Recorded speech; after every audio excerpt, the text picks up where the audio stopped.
fresh from his victory speech at the podium of the PC convention. We are joined now by the new leader of the Ontario Progressive Conservative Party, Patrick Brown. Congratulations on your win, first of all. Well, thank you, and it's an honor to be on your show so quickly.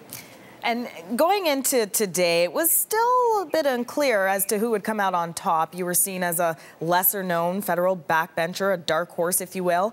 Are you surprised? We felt very good heading into the election.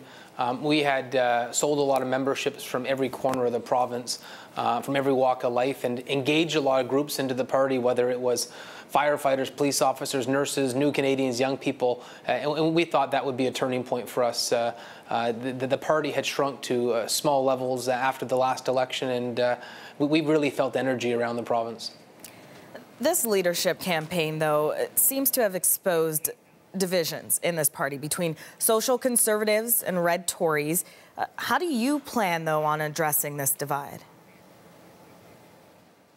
Well, I think every leadership exposes divides. Frankly, when Kathleen Wynne and Dalton McGuinty were elected leaders of the party, they did not have significant caucus support. Obviously, during a family fight, people get animated, but I've already spoken to almost every member of caucus, and everyone is excited to work together now.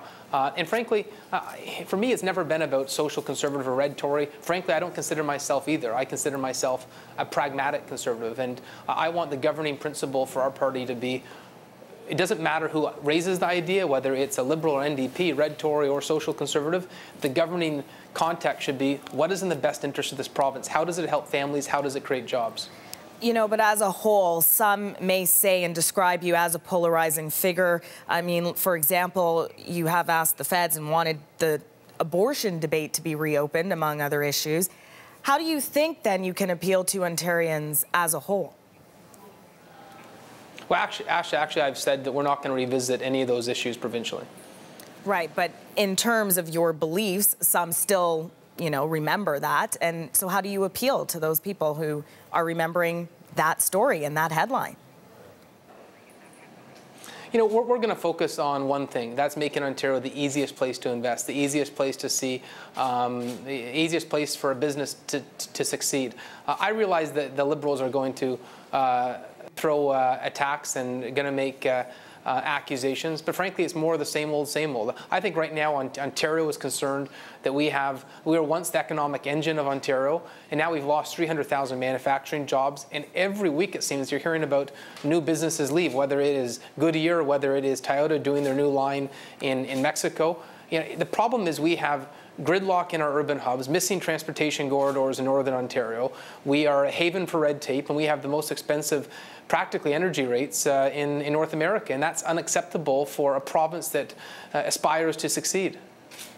You did give kudos to Christine Elliott in your victory speech, but she has been referred to the establishment choice because she received the lion's share of big-name endorsements. Former Premier, for example, Bill Davis, a number of caucus members. Do you expect it to be a difficult struggle to lead a party that supported the other candidate? No, I actually think we got quite a mandate out of this leadership. Obviously, the size of victory was quite encouraging. But I've spoken to most caucus members. They've all expressed to me they're excited to work together.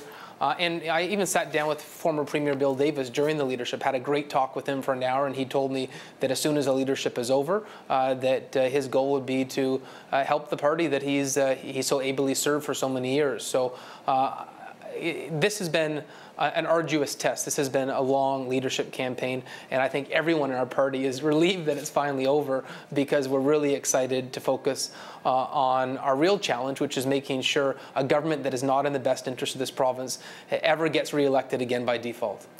You've attracted a large membership base among new Canadians in the Greater Toronto area, a new demographic for the PC party. Why is that important to you, and what else will you be doing now that you've won? One of my worries was the party did not reflect modern Ontario in terms of young people, in terms of cultural groups, new Canadians, professional associations. What encourages me about this leadership, we now have a membership that connects us to every walk of life, and that's important because you cannot aspire to win seats in the GTA. You can't aspire to win seats in urban Ontario if you don't have a vibrant membership that connects you with those seats. And so the fact that we now have a political party that is the most diverse in Ontario, the fact that we've got a party filled with thousands of young people eager to work in the years ahead bodes very well for our party. What kind of leader do you expect to be? And, you know, you talk about pragmatism. How do you characterize yourself politically then? You know, honestly, I plan to be thoughtful. And what I mean by that is, one of my criticisms about how the party was governed before, it was top down, and frankly, I thought we're almost too partisan, too confrontational. I look at the budget that sparked the election. You know, our party voted against the budget without even reading it. I will never vote against something without reading it. I think it's important, regardless of where the idea originates, to consider it. There's no monopoly on good ideas, and you know, I hope never to be in a position where I'm voting against things just because other guys present them. I've never governed myself that way as a councillor and MP, and I'm not going to do that as leader of the opposition.